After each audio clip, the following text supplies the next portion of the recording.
तू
घेती का? तू घेती व्हिडिओ? दोन दोन होतात. बरं घे घे ना तू.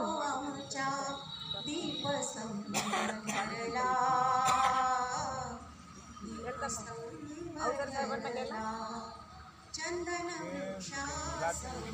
धर्मयुद्ध घडविले महाडातले तळे तयाने बंधमुक्त करविले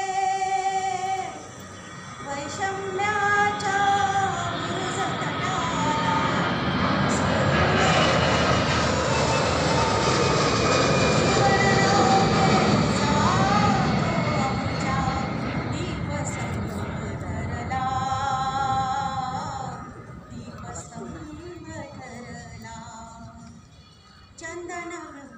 त्यांचा आवाज लय बारीक आहे रसभरताईंचा.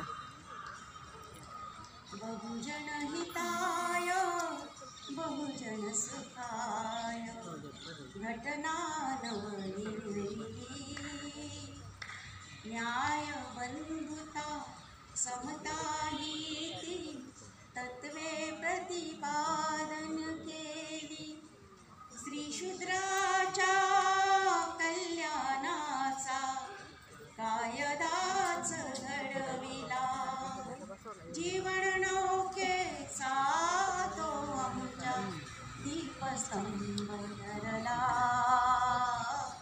दीपस्तंभ ठरला चंदन वृक्षासमान होता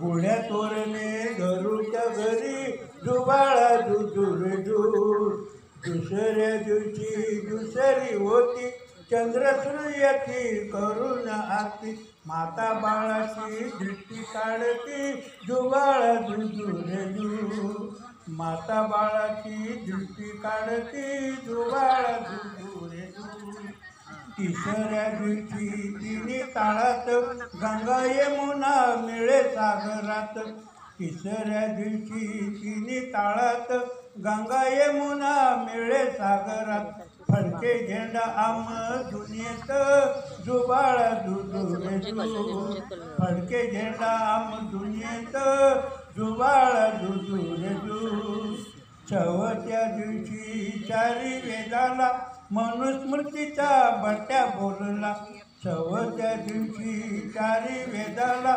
मनुस्मृतीचा बट्ट्या बोलला थंडी वाजूनी काटा फुटला जुबाळा जुजूर थंडी वाजूनी काटा फुटला जुबाळा जुजूर पाचव्या दिवशी पद्धतीलेला आल्या सुवासनी हळदी कुंकाला राधा दलिताचा आनंद पुजला जुबाळ जुजू राधा दलिताचा आनंद पुजला जुबाळ जुजू सहाव्या दिवशी साई शास्त्राचा पहिला धागा माणुसकीचा सहाव्या दिवशी साई शास्त्राचा पहिला धागा माणुसकीचा काढला काटा भोंदूगिरीचा जुबाळ जुजू रे जू काढला काटा भोंदूगिरीचा जुबाळ जुजू रे जू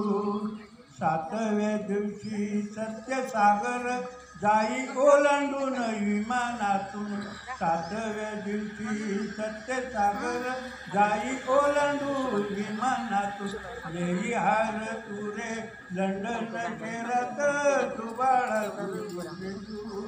लेही हार तुरे लंडन शहरात जुबाळ जुजू आठव्या दिवशी भीमा आई चेहरा बाळाचा न्याळून पायी साधू आशीर्वाद आठवण होई जुबाळा जुजू रे जू साधू आशीर्वाद आठवण होई जुबाळा जुजू रे जू नवव्या दिवशी नवरत्नात दहावे रत्न डाळ देत नवव्या दिवशी नवरत्नात दहावे रत्न डाळ देत चौक चांदणी नव्या दिल्लीत जुबाळा जुजू रे जू चौक चांदणी नव्या दिल्लीत जुबाळा जुजू रे जू दहाव्या दिवशी दाई दिशेला नाव लौकिक बोलबाला झाला दहाव्या दिवशी दाई दिशेला नाव लौकिक बोलबाला झाला विद्वान गाडा जगात पहिला जुबाळा जुजू रे जू विद्वान गाडा जगात पहिला जुबाळा जुजू रे जू अकराव्या दिवशी आकारमान प्रसन्न होती बुद्ध भगवान अकराव्या दिवशी आकरामान प्रसन्न होती बुद्ध भगवान हिंदू रूढीला देई फेकून जुबाळा जुजू रे जू हिंदू रूढीला देई फेकून जुबाळा जुजू रे जू बाराव्या दिवशी पाळणा गाव नाव ठेवले भीम भगवान वंदन सदा करी अर्जुन जुबाळा जुजू रे जू वंदन सदा कवी करी अर्जुन जुबाळा जुजू रे जू जय जीवनाचं सोन केलं यार मान भीमाच्या जीवनाचं सोन केलं यार मान प्रज्ञानशिलान होती ग धनवान भीमाच्या जीवनाचं सोन केलं यार मान भीमाच्या जीवनाचं सोन केलं यार मान बालपणीच बाई घेतलंय संसार ओझ बालपणीच बाई घेतलंय संसार ओझ तरी भोगील नाही सुखाचं कधीच राज बालपणीच बाई घेतलंय संसार ओझ तरी भोगील नाही कधीच सुखाचं राज तरी नांदली प्रेमान साहेबाच्या मनान भीमाच्या जीवनाचं सोन केलं यार मान भीमाच्या जीवनाचं सोन केलं यार मान प्रज्ञानशिलान होती ग धनवान भीमाच्या जीवनाचं सोन केलं यार मान दुःख स्वतःला बाई स्वतःच सांगत राही दुःख स्वतःला बाई स्वतःच सांगत राही साहेबांच्या सुखात रमाई हरसून जाई दुःख स्वतःला बाई स्वतःच सांगत राही साहेबांच्या सुखात रमाई हरसून जाई शिलान होती ग गुणवान जीवनाचं सोनं केलं या रमान भीमाच्या जीवनाचं सोनं केलं या रमान जिथं तिथं ग बाई निघतंय भीमाचं नाव जिथं तिथं ग बाई निघतंय भीमाचं नाव आय बयानो तुम्ही रमाई सारखं व्हावं जिथं तिथं ग बाई निघतंय भीमाचं नाव आय बयानो तुम्ही रमाई सारखं व्हावं दत्ताचं हे गाणं दत्ताचं हे गाणं आईवाचा सन्मान भीमाच्या जीवनाचं सोनं केलं या रमान भीमाच्या जीवनाचं सोनं केलं या रमान जय भीम. आणि सर्व उपस्थित बंधूंनो, आज आपण आंबेडकरांची 133वी जयंती साजरी करत आहोत. 14 तारखेला जयंती झालेली वास्तविक पाहता, पण आज आपण साजरी करत आहोत. तर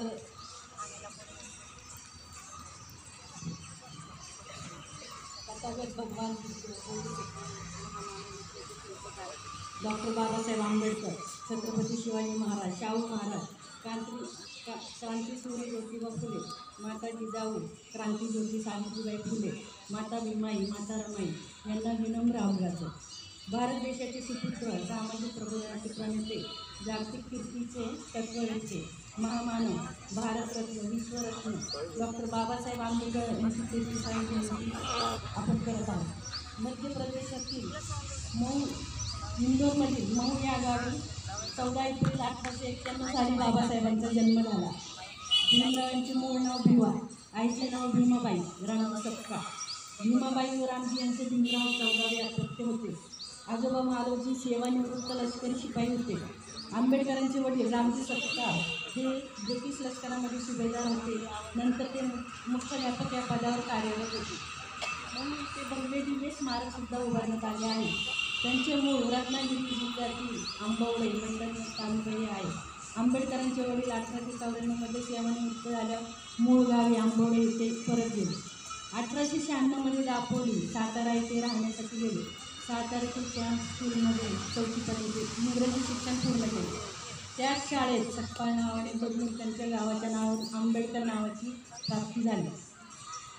1904 आंबेडकर कुटुंबीय सातारा मुंबईला परत आले. लोअर परेल येथील पदक शाळेत वास्तव्यास आले. शाळेत शिकत असताना 1905 14 वर्षीय भीमरावांचे दापोलीच्या भिक्खू वलंगेकर यांची कन्या रमाबाईशी विवाह झाला. रमाबाईंनी आंबेडकरांना अत्यंत तोला मोलाची साथ दिली. 2 जानेवारी 1912 रोजी भीमराव रमाबाई यांच्या पोटी पहिला मुलगा यशवंत जन्माला आला. त्यांना 5 अपत्ये झाली.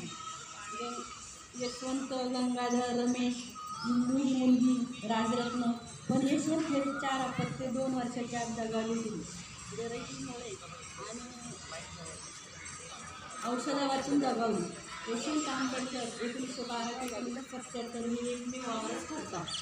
1960 मुंबईच्या एल्फिस्टन हायस्कूलमध्ये नैतिक परीक्षा त्यांनी उत्तीर्ण केली. केळुस्कर गुरुजींच्या अध्यक्षतेखाली सभा भरवून मोठा सत्कार करण्यात आला. केळुस्कर गुरुजींनी स्वतः लिहिलेल्या बुद्धचरित्राची एक प्रत बाबासाहेबांना भेटली. त्यामुळे गौतम बुद्धाची सर्व माहिती त्यांना मिळाली. पुढील कॉलेजचे उच्च शिक्षण घेण्यासाठी आर्थिक अडचण येत होती. 1917 शिष्यवृत्तीची वाढी मुदत संपल्याने लंडनमध्ये शिक्षण अर्धवट सोडून त्यांना भारतात यावं लागले. लंडनहून भारतात परतल्यावर काही काळ बरोबर संस्थानात महाराजांचे मिलिटरी सेक्रेटरी म्हणून नोकरी केली. 1918 ते 20 या काळात मुंबई येथील सिडनी कॉलेज ऑफ कॉमर्समध्ये अर्थशास्त्राचे प्राध्यापक म्हणून कार्यरत होते. या काळात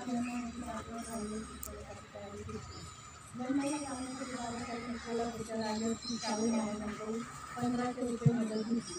5 जुलै 1920 रोजी सिटी ऑफ एज्युकेशन या बोटीने लंडनला रवाना. MSc London school bar at लॉसाठी ग्रेसमध्ये पुनर्प्रवेश केला. नोव्हेंबर 1920 मध्ये बाई नका करू, बाई नका करू, मी जात नाही कुठंच. सर्वोच्च परीक्षा उत्तीर्ण होऊन लंडन विद्यापीठाकडून बॅरिस्टरची पदवी प्राप्त केली. डॉक्टर भीमराव आंबेडकर आता बॅरिस्टर भीमराव आंबेडकर झाले होते. 1896 ते 1923 26 वर्षाच्या काळात बाबासाहेब आत्तेच्या पदव्यांचे साधक झाले. BA, MA, PhD, MSc, DSc, barrister जगतमान्य विद्वान होते. त्यांच्याकडे एकूण 26 डिग्र्या होत्या. 1918 ते 1920 पर्यंत मुंबईच्या कॉलेजमध्ये प्राध्यापक म्हणून नोकरी केली.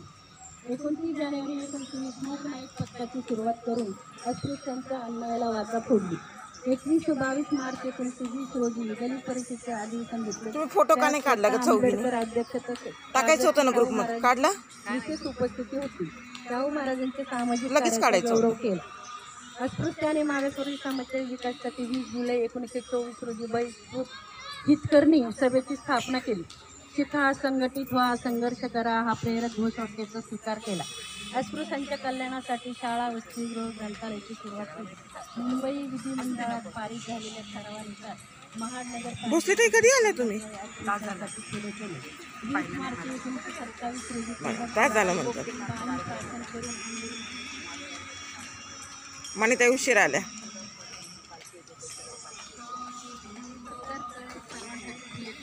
25 डिसेंबर 1927 दहन केले. 4 सप्टेंबर 1927 रोजी मुंबई येथे समाज संप संघाची स्थापना केली. बाबासाहेबांनी संस्था वृत्तपत्राची सुरुवात केली. 2 मार्च 1930 रोजी काळाराम मंदिर सत्याग्रहात बसायदान चाललंय मॅडम. 1930 ते 32 काळात धर्मांतराची घोषणा केली. 21 वर्षे 20 धर्माच्या तत्वांचा अभ्यास करून शेवटी 1956 मध्ये बौद्ध धर्माचा स्वीकार केला. 27 मे 1935 साली पत्नी रमाबाई यांच्या आग्रहाने निधन झाले. रमाबाईंनी बाबासाहेब फार मोलाची साथ दिली. प्रत्येक पुरुषाच्या मागे स्त्री भक्कमपणे उभी असते, त्याप्रमाणे माता रमाई त्यांच्या पाठीशी उभ्या होत्या म्हणून बाबासाहेब बोलले. 1936 साली स्वतंत्र मजूर पक्षाची स्थापना केली. 20 जून 1946 सिद्धार्थ विद्यालयाची स्थापना केली. 15 ऑगस्ट 1947 रोजी भारताच्या पहिल्या मंत्रिमंडळात कायदे मंत्री होते. डॉक्टर बाबासाहेब आंबेडकर यांनी 1947 4 वर्ष 1 महिना 26 दिवस अथक परिश्रम करून हिंदू कोड बिल तयार केले. याचे अंतिम उद्दिष्ट स्त्रियांना कायद्याच्या हक्क, दर्जा आणि प्रतिष्ठा प्राप्त व्हावी. विधेयकातील 4च कलमे मंजूर केल्यामुळे अत्यंत दुःखी होऊन 27 सप्टेंबर 1951 रोजी कायदे मंत्रिपदाचा राजीनामा दिला. म्हणजे इतके स्वाभिमानी होते ते की त्यांना ते मंत्री पण नको वाटलं.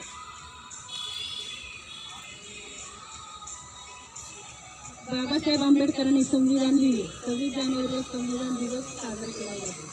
1952 फुल इंडिया विद्यार्थी एलएलबी पदवी बहाल करण्यात आली.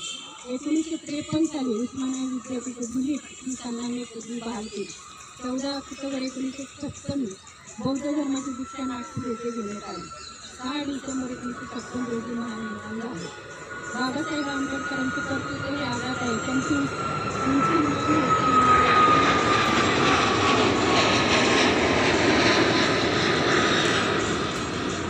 आज संविधानामुळे आपले सर्व हक्क प्राप्त झाले होते.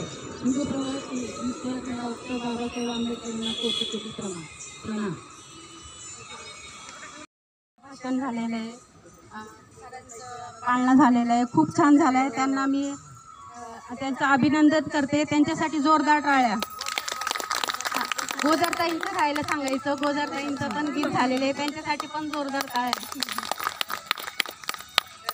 मी इथं डॉक्टर बाबासाहेब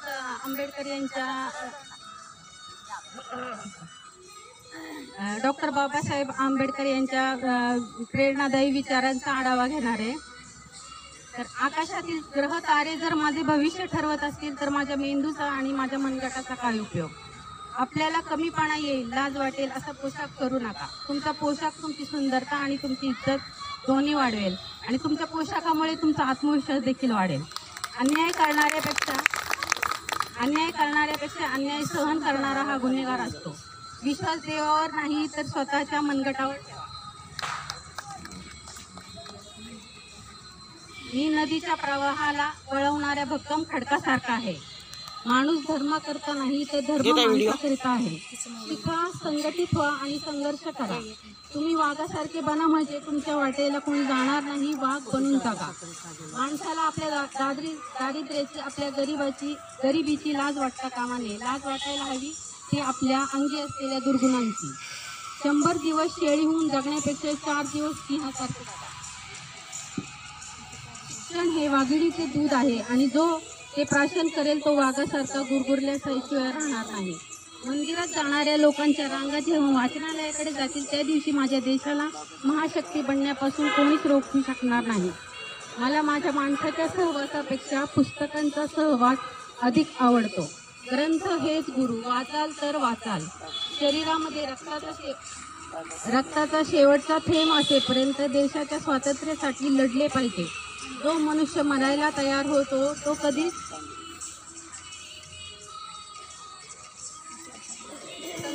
मरत नाही. जो मनुष्य मरणाला भीतो तो अगोदरच मेलेला असतो. अन्यायाविरुद्ध लढण्याची ताकद आपल्या अंगी येण्यासाठी आपण स्वाभिमानी व स्वावलंबी बनले पाहिजे. जी माणसे पायाने चालतात ती फक्त अंतर कापतात आणि जी कोण म्हणतोय की हा जन्म आलेला आहे, तर बाबासाहेबांचा जन्म हा दुबई गरीब श्रीमंत सर्वांसाठी झालेला आहे आणि त्यांचं जे कार्य आहे ते कोणी विसरू शकत नाही. त्यांच्या कार्याला सलाम.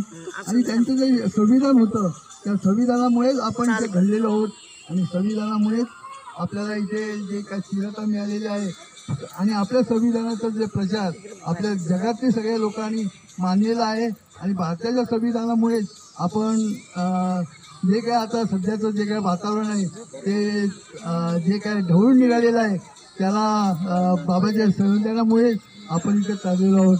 तर या संविधानाचं आपण जेवढं कौतुक करावं तेवढं कमीच आहे. आणि आपण जमलेले इथे आलेले लोकांचं ते जे काय इथे चांगले नटून थटून आलेले आहेत त्यांचं जे काही कार्य आहे त्यामुळेच आपण इथे घडलेलो आहोत. बाबासाहेबांचा विचार आपण प्रत्येकाने मानला पाहिजे आणि त्यांचं थोडंसं मी काय अजून प्रथम मी आमच्या भगिनी अलकाताईंचे आभार व्यक्त करू इच्छितो. कारण का अतिशय सुंदर असा कार्यक्रम आज त्यांनी गार्डनमध्ये आयोजित केलेला आहे. त्यामध्ये आमच्या 4 भगिनी यांनी उत्कृष्ट असं झेलिमचं नृत्य इथे सादर केला. त्याबद्दल खरोखरच मी त्यांचं मनापासून आभार व्यक्त करतो. आणि सर्वच भगिनींनी गीतं असे सुंदर असे गीतं गायले बाबासाहेबांच्या बद्दल. आणि त्यात विशेष म्हणजे आमच्या आदरणीय भगिनी मानेताई यांनी खरोखरच अतिशय अभ्यास आणि वर्षा आमले या दोघेही भगिनींनी अतिशय बाबासाहेबांबद्दल चांगली माहिती आपल्या समोर मांडलेली आहे. मानेताईंचं तर काय, त्यांना त्यांच्या वडिलांकडनं बाळकडू मिळालेले. त्यांचे वडील फार मोठे समाज कार्यकर्ते होते. आम्ही त्यांचा एकदा विहारामध्ये सुद्धा सत्कार ठेवलेला होता. खरोखरच तर बाबासाहेबांची आज 133वी जयंती आपण अतिशय उत्साहामध्ये साजरी करत आहोत. त्याबद्दल मी सर्वांना त्याच्या शुभेच्छा देतो. आमच्या मानेताईंनी प्रश्न उपस्थित केला, 1952 साली बाबासाहेबांनी राजीनामा दिला कायदेमंत्री पदाचा राजीनामा दिला. तर त्यामध्ये त्यांनी 2-3 कारणं स्पष्ट केलेली होती. पहिलं कारण होतं, या भारत देशातील जो मोठा लोकसंख्येने असणारा समाज म्हणजे ओबीसी समाज, अदर बॅकवर्ड क्लास. त्याच्यामध्ये माळी साळी बऱ्याच जाती असतात. तर त्यांना रिझर्वेशन मिळण्यासाठी